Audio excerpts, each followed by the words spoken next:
Hi everyone, welcome to Control Alt and Compete, and today we're joined by Gavin Baxter. How you doing, Gavin? Very well, thanks, James. Very happy to be here. Thanks for having me. Very welcome. What do you think of our new studio? I think it's an excellent setup. A lot of good gaming memorabilia, so it's pretty impressive. Something to build upon. You pointed out the Halo helmet. I did, yes. I caught my eye as soon as I walked in, and I'm drawn towards the kind of Pac-Man memorabilia as well, and I'm kind of liking this as well. So it's something. I like your logo as well. It's cool. I have to say, it's really good. Because you're a big gamer, you're a lecturer at University of Western Scotland, That's right, yeah. But I can tell you're big into your gaming and music, so tell me, what was gaming like for you growing up then?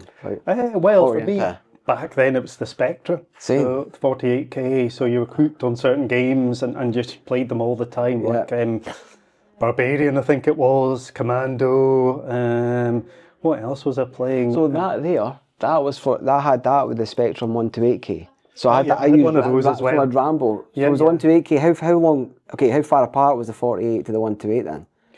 Oh, I'm not too sure, but I don't think there was that much. Was it not right? Okay. I don't think, because it came out pretty quickly, rapidly after the 48. I think because I had one quite quickly when my friend was still using the 48. Right. And then there was the +3 as well. Right. Okay. And then I think that was it after that. I'm not too sure. And what age were you when you had it then? Oh goodness, that's going back to secondary school days, I think it was. Your secondary school days? Yeah. So just getting into, as you say, the music. So you'd have a bit of Motorhead on or something. You'd be playing away, and it was just something.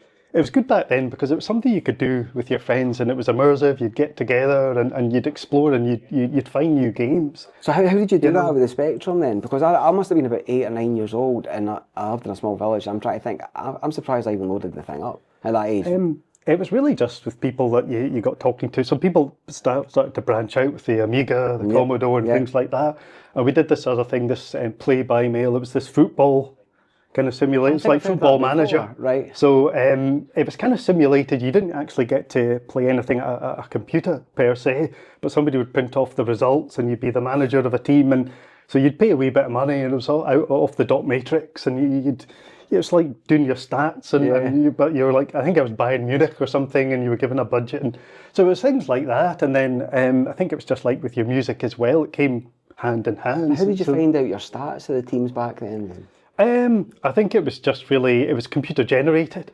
So there were two chaps running it. Right. Okay. So there was some form of algorithm. No. So you really got what you were given by them. Right. And you had to try and build upon it and improve. And so I mean, sometimes I went a bit over the top with my purchasing and stuff like that. But it was a good thing because it brought everyone together. And I think that's one of the positive things about games and gaming, that it can do that, and you form kind of wee communities and things. Sure. So and what was after the Spectrum then?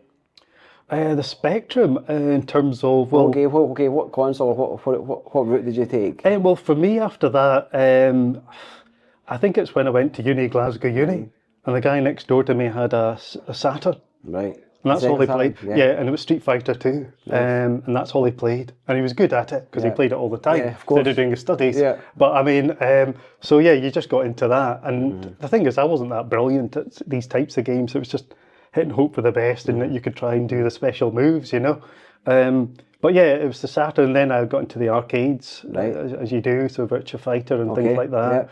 And I quite like that because I was quite good at it. Yeah. Mortal Kombat. So did you think you're better at Virtua Fighter than Street Fighter then? Definitely, yeah. So who's your character in Virtua Fighter? Virtua Fighter, it was, have I got this right? King, I think. Was that Tekken? I can never tell the two. Because I moved on to Tekken as well, and I could do. I can still, because we've got Tekken 6, I think, in the games room. I believe so. So you're going down. Yeah. I've beaten a few people. How much are you in Thomas's office is now in the games room? Well, I mean, we're mostly in the games room now.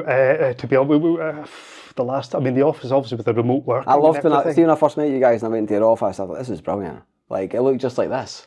Yeah, a lot of our memorabilia's made its way down now. Yeah, so we've got that kind of cabinet, and we've got a lot of things on display. And that was quite good as well, because that idea, it was something on the programme, but it it came from the ground up, really. And a lot of students have contributed. So To it as people well. donating things like game cubes and things like that. There are lots of video games, memorabilia, merchandise. Yeah. And we're always on the lookout for things. So if you're out and about at a Comic-Con or something, oh, that'll be quite good for the get room. Just buy and stick it in the room. So it's something that I think is quite good. I've written a paper about the room as well, about supporting student well-being. So And okay, so that's interesting then. So there's another paper I want to talk about later. But so tell me about that paper then. How you think? Well, that came about. I mean, one of the ideas principally for the room was how to. And just to confirm, this is a room in University of Western Scotland. Yes. So it's a room we've got on campus, just down from where our labs, our game labs are, and it's quite a good size. We've got we've got some arcade machines as well in there. So it's an idea that came about just to get students on our program to congregate a bit more, to get to know each other a little bit more, to stay on campus a bit more. We have the Tabletop Society in there as well. So it's a chance for people to get to know each other, to support them a bit more, to get them maybe through their degree course from a maybe social aspect. To bring people together. Yeah, bring people together. There's a lot of people with different nationalities at UWS as well. Yeah, so studying is all one part of it, but you need that social aspect to bond. It doesn't have to be the Union Bar either. It can be somewhere they don't have to go to have fun. Exactly, and it's quite convenient for them. So they can set up competitions and they can run events as well. So we've had quite a lot of interest, and it's been a really good initiative. So something we tend to take further forward and expand upon if we can, and just to kind of build up the idea, taking it forward. And what were the findings that you found then, like in your paper? Well, for that one, naturally it was positive. So students found it, because the other thing we found during after COVID, students had a long, maybe sometimes waiting period between classes and things. So the room was a good place for them to hang out and just chill out and things like that. So generally it was very positive. It supported things like a community of practice, and this concept of an affinity space, which relates to kind of video gaming, where students can come together, and it promotes the social kind of cultural aspect of gaming, and to a degree bringing things together in that respect. So I think it's somewhere that students can relate to. Importantly, they feel I'm part of this, I'm part of my program, and yeah, exactly. So they're things that they probably have, your Halo memorabilia. It gets them out their dorm and things like that as well, pretty right? much. And it encourages them a sense of enthusiasm. Because I can imagine if you're from overseas and you're studying, and for example, you might want to incline to play with your friends that are back home. Online. Yes. Do you know what I mean? You might do that, which doesn't really engage you, really, does it? So this really gets you all together. Exactly, yeah. So we kind of asked them to maybe come up with tournament ideas and things like that. So we're always kind of open to these things, and we're kind of quite receptive to certain things they're maybe wanting. I can't remember which Mario game we didn't have in the room, and there was a bit of an outcry about that. One of the Mario Karts, I can't remember which one, but we got it. The old NES one? Yeah, I think so. And we got it pretty instantly, Thought, oh, can't believe we overlooked that, But the collection has grown massively. So we're pleased with it. And it's something that we didn't think maybe would materialise, but it has. And what's the knock-on effect been to other lecturers that are maybe seeing this and thinking? Well, one of the good things one of the things I wrote about in that paper was thinking about maybe the use of space within education. So informal spaces for students to congregate. Okay, we're quite privileged because we're teaching games, and video games are quite immersive, but maybe for people in other subject areas, they could still think about ways to maybe bring students together. I'm not sure whatever the subject may be, but having a good think about that. It's not always easy, but I think if you get some initiatives that kind of spearhead that, it's something that it's quite an invaluable thing. And you think about it as well, even people that are studying different courses, nothing to do with computer games. Yeah, exactly. Might still want to come along. Well, we've had that interest as well, because let's be honest, everyone pretty much likes games and gaming and things. So we've had that interest from students in other areas. So it's had a wider, I think, strategic impact across the institution as well, where a lot of kind of notice has been generated. And I think even I got something in the Scottish Games Network published about it as well. Fantastic. So that was quite good, just to shunt it out there to the wider gaming community. Yeah. Where could you see that? Where can you see it growing then? I know you're talking about adding different games, etc. I don't know really. Can you see a little community forming with people think taking so, a bit of leadership and taking ownership of doing? I think so. I mean, one thing. I mean, whether it's feasible or not. I mean, the wider community aspect possibly might be a thing. But it's a great hit and open day. So when parents are coming, you're with their children. We're showing them around the uni. I mean, even if they're not going to maybe register in our program, so they're walking past the room, they can hear the Minecraft theme tune. Go on, and they can say, "Oh, that's Minecraft," so they're coming in for a look and things like that. And it could be a big pull for people. I think when all universities are roughly the same, there'll be these kind of differentials that'll make it. Yeah, I think so. Yeah, and the aesthetics of the room are quite good. So we've got all the lights and things like that. So I was kind of quite pleased about that. So. It's not bad. We've got projectors, so we've got a big screen so that we can, if the students are gaming and things like that, it's all projected onto that, like Mario Kart or something. It's not bad. So you're definitely the right guy for it and passionate for it. What got you into lecturing then? It's a route I never thought I would get into. To be perfectly honest with you, so I think it's I applied for a studentship back in the day, was successful. Completed the PhD.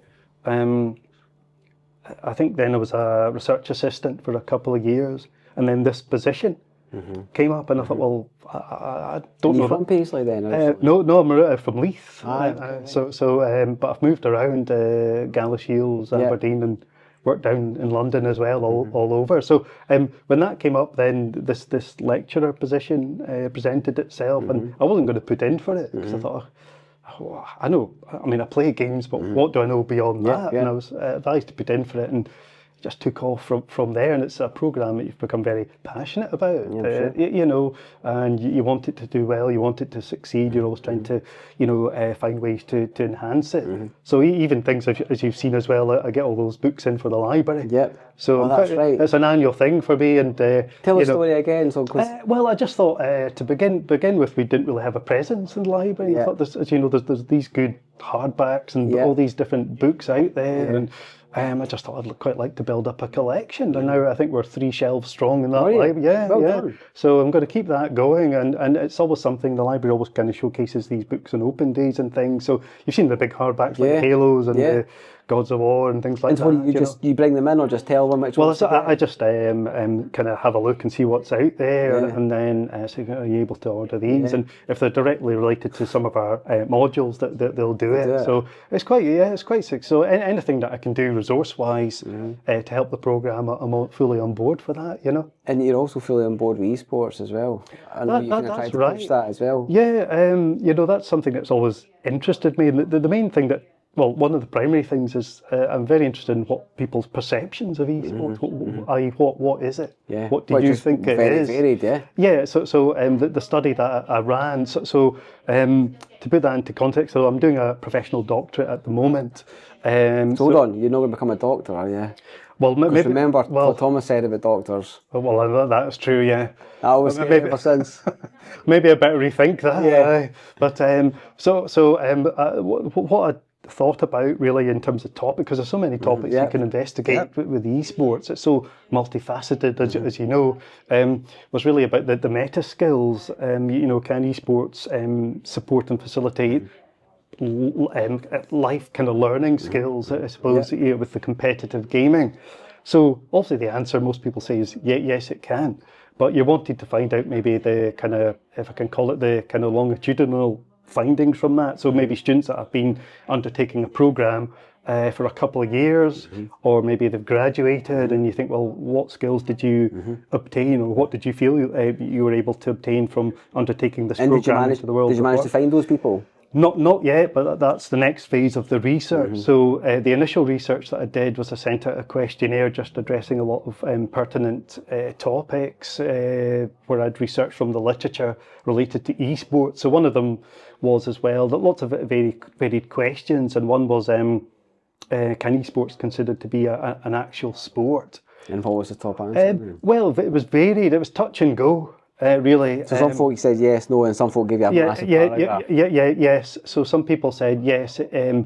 it can be considered that maybe because of some people thought it was more kind of mental kind of sport in terms of the thinking, the concentration, etc., than Which is a part of physical. sport, Yeah. So there were close parallels and things like that, and obviously with the coaching and things like that, and the team aspect also. Strategy, Yeah. So it's something I want to take further as well.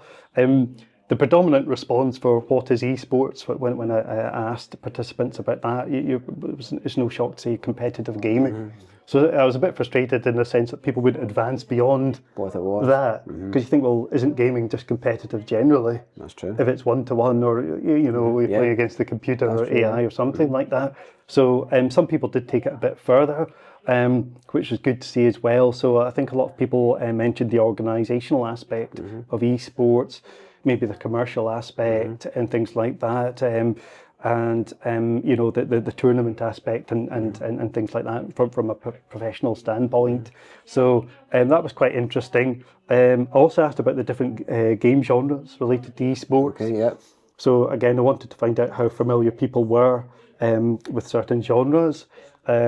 Also, which genres they thought would provide certain skills to competitive gamers. That's interesting. So what did you find from that? Well, the top one I think was the real RTS. I think. Okay. Then it was followed by FPS. Right. Okay. And then the rest were slightly down after that. So I think the most common esports genre that people were familiar with was the FPS, I think. And then I think it was the fighting genre after that, then RTS. So it's quite interesting to hear about these kind of responses and analyse them. So I've still to finish analysing things thoroughly. One of the things as well, I asked about STEM, the appropriateness for esports for that. I asked about the pseudonyms related to esports, like cyber gaming, online competitive gaming, the different terms that it's often used, to see if people were familiar with them. I'd never heard of pseudonyms. Just so other kind of names that people might refer to, beyond esports. And what were they? I think it's mostly the primary ones, online competitive gaming, that people were familiar with. So, but the rest they hadn't really heard too often, which is probably because it was more things I'd found in the literature, academic literature. What else did I explore? And one of the things I wanted to find out a little bit more was we hear all the positive things about esports, so you kind of know where I'm going to go now. It's the potential barriers. Yeah. And if I can say maybe negative perceptions, rightly or wrongly.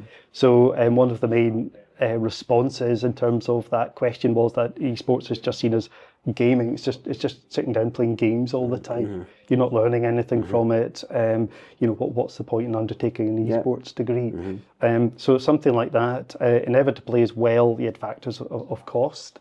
If you're going to initiate an esports program within your curriculum, I think being knowledgeable about the subject as well.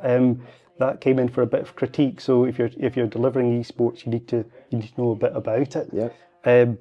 Which I only know a little bit through my research. So I'm not the foremost expert on it, but you're kind of getting there, and the more you read about it. So that was quite interesting as well. So I wanted to cover all kind of angles, but I've got quite a lot of qualitative data. So that's the open-ended comments, and so I need to kind of go through that. How do you do that? How do you compile all that, Inga? Well, usually what I do is I compile it into a spreadsheet. Do you feel like you have to put everyone's in, or can you basically? No, everyone's. Yeah. So and then you look for themes. Okay. So I'll be looking for certain themes, and then one of the things I might want to do is come up with a framework of some kind.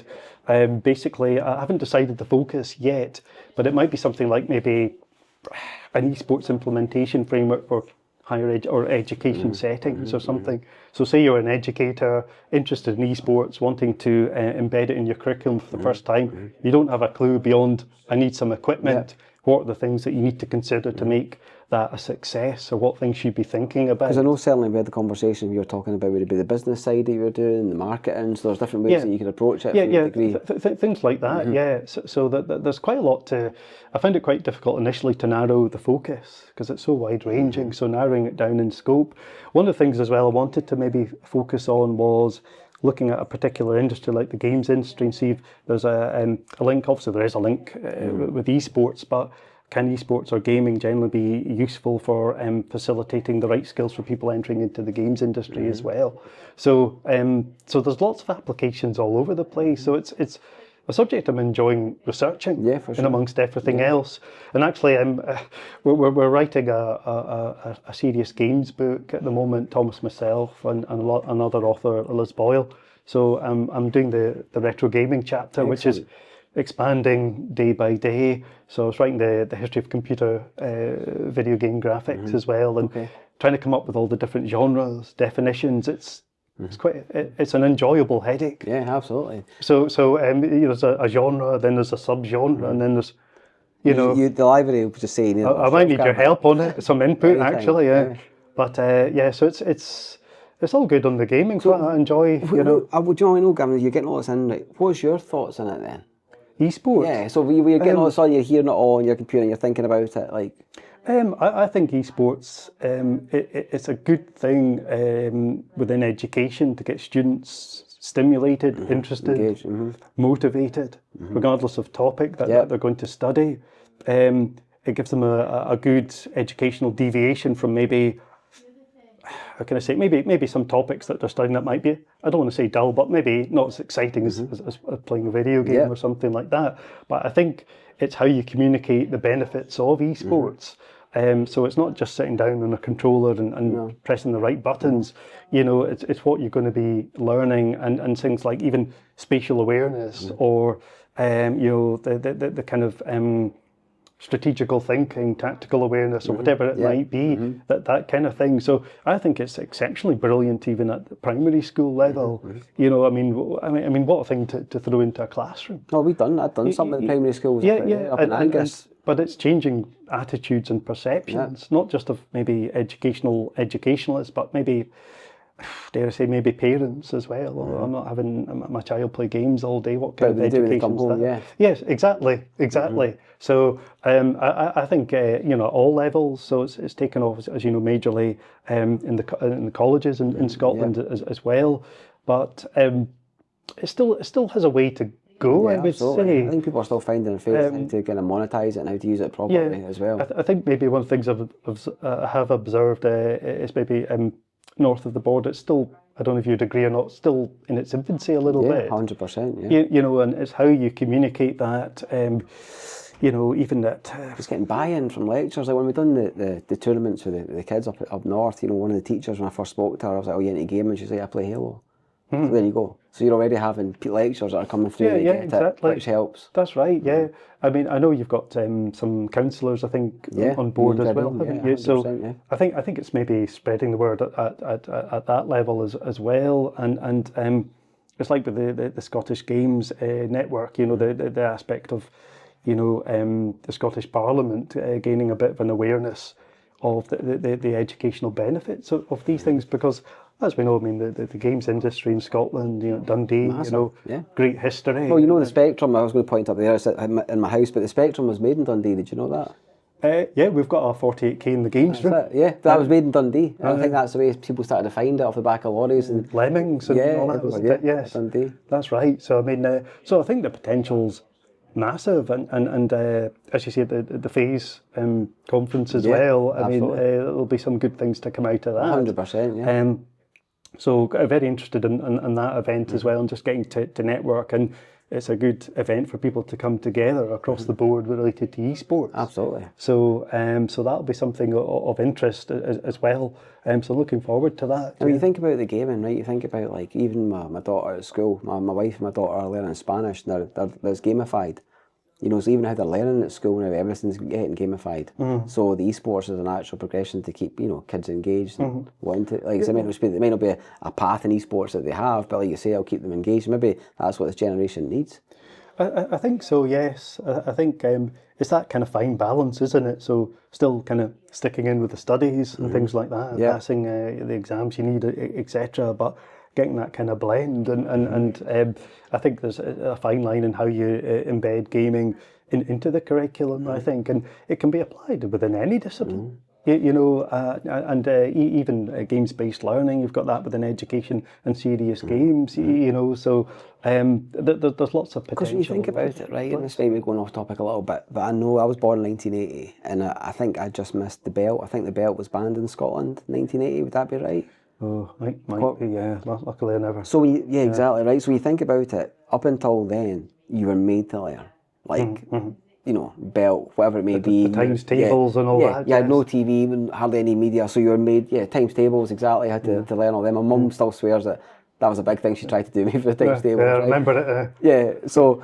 Get it right and you'll get a Smartie or something. Yeah, that was it. Yeah. I think, God, even when I was a kid, they made me do knitting on a Friday. Oh, really? Yeah. All right. I had to knit a recorder case. Have you kept up with it? Because what happened was, because I did it eventually, knit my recorder case, then they put me onto that big recorder. Oh, really? And I was like, no, I'm not knitting that. But yeah, three blind mice or something. Exactly, Yes. well done. But you think back to then, you were made to learn. That's what I was kind of getting at, right? And I suppose you were a joiner, you were a brickie, you were doing a trade. So I suppose now the way things are, smartphones, TVs, everything.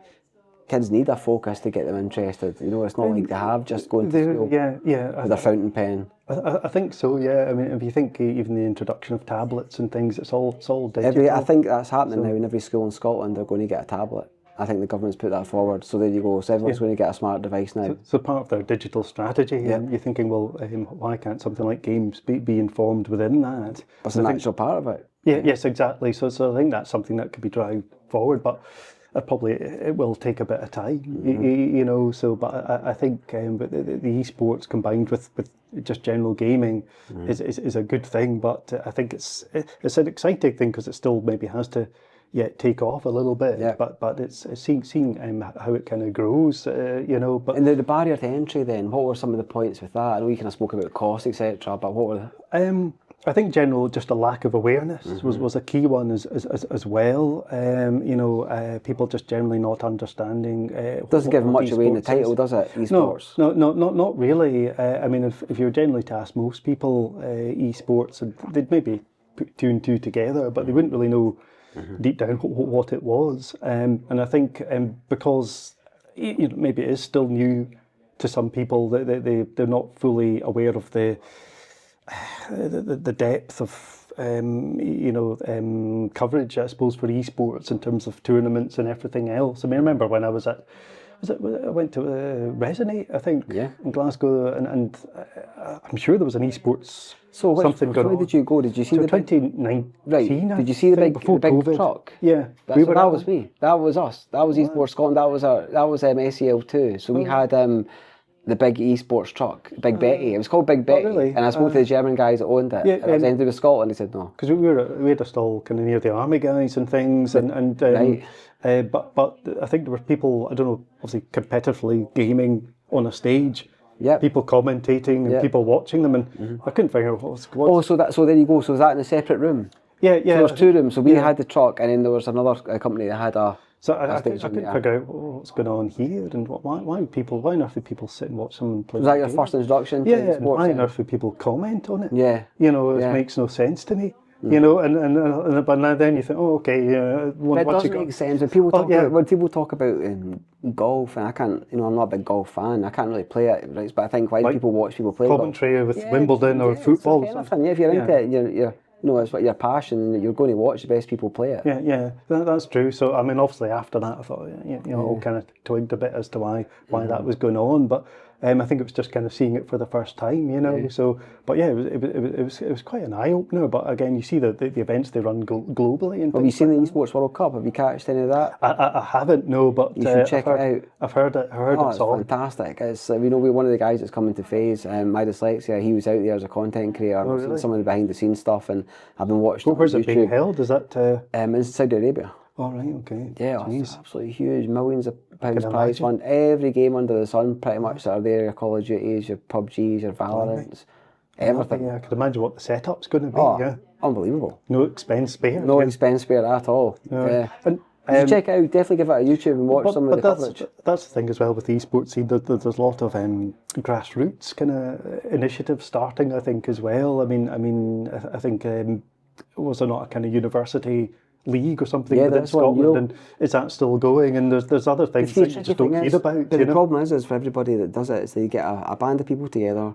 group of friends, they all want to do something, they go for it, they try their best, and then they just it kind of falls because there's no any revenue for them, and that's why nothing really ends up lasting. So having those wider connections and the organisation to see it through, that can be challenging, I suppose, I just hope that the Esports World Cup is now a focus, and it's now something that is a yearly event that can start to filter down. You know, it's going to be the Olympics now as well, so hopefully having these big end goals can start to filter down right to the grassroots. Because I mean, it's obviously doing quite well, I think, south of the borders in the esports and Wales. You've got Esports Wales doing fantastic, they've got government support as well. Really? Yeah, they've been doing quite a lot, but I think they're going into the education side of it, sports side of it, but John Jackson that runs that's doing a great job.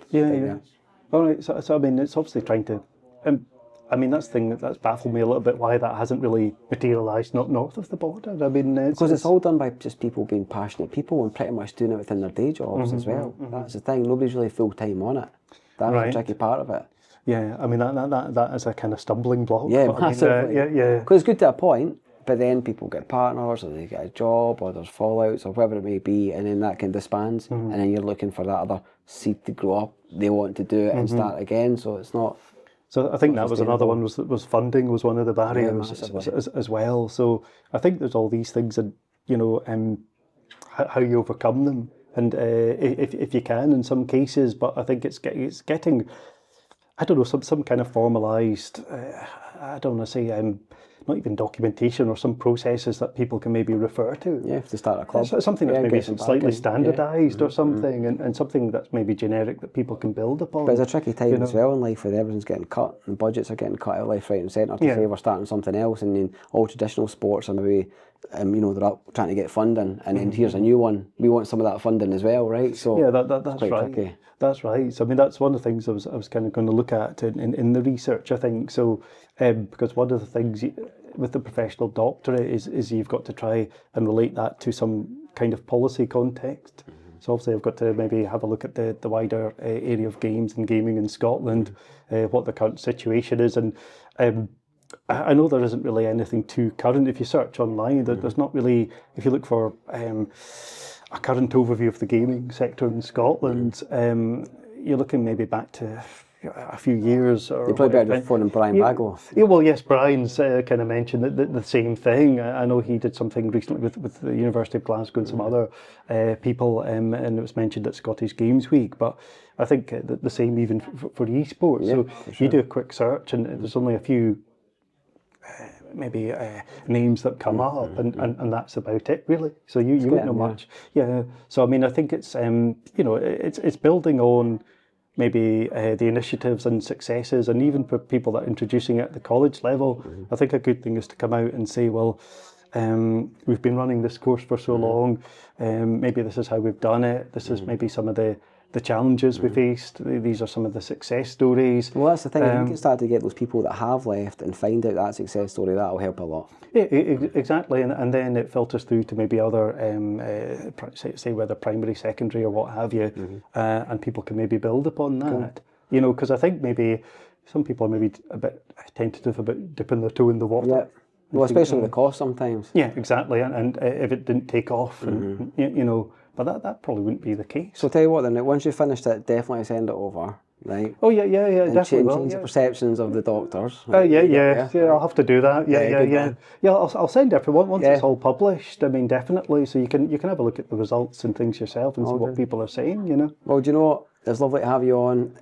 I was going to talk about music. I was actually going to wear a Nirvana t-shirt today. Oh, really? I should have. I thought I know how much you love your music. Yeah, you should have, but that's all right. Next time, maybe. Yeah. I thought it'd be an Iron Maiden talk. Well, I've seen them. I saw them last week. So I think it's just a Scooby-Doo t-shirt underneath. Probably not too PG an Iron Maiden. Yeah. So I thought I'll just wear it. It's a bit lightweight. So it's going to come warm outside. Gavin, love you bits. Thank you very much for coming on. Really enjoyed it. Thanks, James. Thank you. Thanks so much. No worries.